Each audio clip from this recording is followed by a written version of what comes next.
All right, ladies and gentlemen, your last introduction to new material today to review is theme. Now, I broke it up the same way that I did the first one, key terms, key questions, and when you see a question about. So we're going to go through those. Make sure you annotate your notes just as I am, and because I typed them out for you so you wouldn't have to waste your time just copying things down. So remember, key terms, of course, it's going to be theme here, and it's always about the lesson the author wants the readers to learn after reading the story or poem or article. Now, synonyms for theme are always going to be main message and lesson. I always like to rewrite these just abbreviations at the bottom to help me remember, because a lot of times the CA won't ask you for theme. It'll ask you for main message or lesson, and I think that trips you guys up sometimes because you forget that they're asking you for theme. So remember, theme, main message, and lesson are all referring to the same thing. Now, key questions you can ask yourself to help you figure out what the theme is consider, like, what does a character learn in this story? A lot of times an author wants us to learn the same thing a character within the story learns. What might the author want the readers to learn? Does this lesson fit into the main idea or plot of the story or poem? Because theme is such an overarching, and you know what, to remember that, I just like to kind of do a big arch. Theme is almost over the entire story. So that means that whatever happens throughout the story must relate to the theme.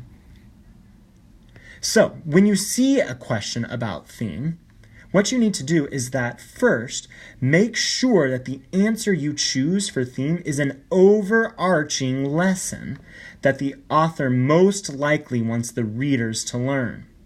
Make sure that the theme is supported by what happens in the story. So you can't just have a random theme that sounds good of, like, always be kind to others. Yes, that is a lesson that an author might want you to learn, but is it supported by what happens in the story?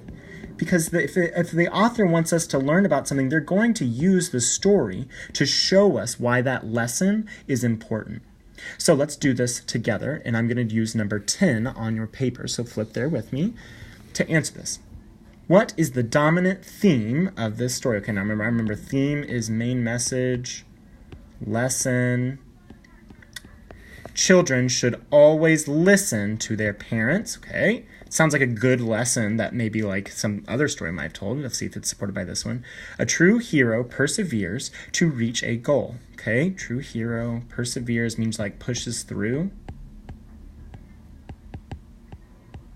The dark woods is not trustworthy. Okay, I mean, here, I'm going to put a little line next to this one. That one automatically seems suspicious to me, because is this a lesson that the author would write a story about to help us learn that woods are not good or not trustworthy? That seems a little fishy to me. That doesn't seem like it would really fit in. Maidens can be heroes too. Oh, that's nice. Okay, that might work. All right, let's look. So what I'm going to do to figure out, remember, I have to first look at what the story says. And the theme is going to kind of expand across the entire story. So the beautiful thing is that I've already fast mapped my article to have these gist statements to the side. So I'm just going to kind of reread what happens in the story. Okay, we've got Ralph, who explores his father's lands, the Upmeads, and I said Upmeads are the woods, okay? The Upmeads are surrounded by woods in paragraph 2.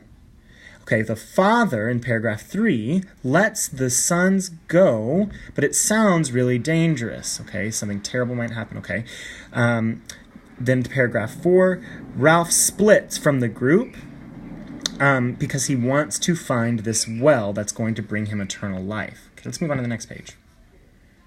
Okay. Paragraph 6 is all about how this well is going to bring him immortal life. So again, he wants to split off from the group, or he splits off the group to go find this well so he can live forever. Paragraph 7, he falls asleep and he wakes up to these men who show up. Okay, remember that.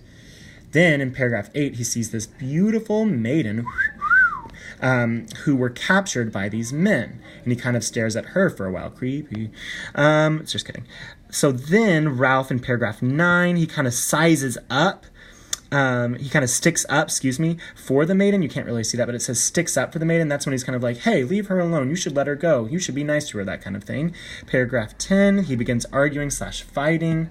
Paragraph 11, Ralph gets the upper hand. That's when that person charges him, and he kind of uses quick feet. The assailant or the person attacking him misses, and he falls from his horse. Paragraph 12, the maiden and Ralph ride away, so he gets the maiden. Paragraph 13, Ralph separates, or he says he's going to separate, but then in paragraph 14 it says that the maiden goes with Ralph, and there's this little happy face because we know that Ralph's happy about that. He's got a little crush on this maiden. Okay, that sounds good to me. I kind of understand the overarching story. Now I have to figure out, what lesson does the author want me to learn from that story? Children should always listen to their parents. Okay, that would not really make sense to me because Ralph doesn't really listen to his parents, and a good thing happens to him.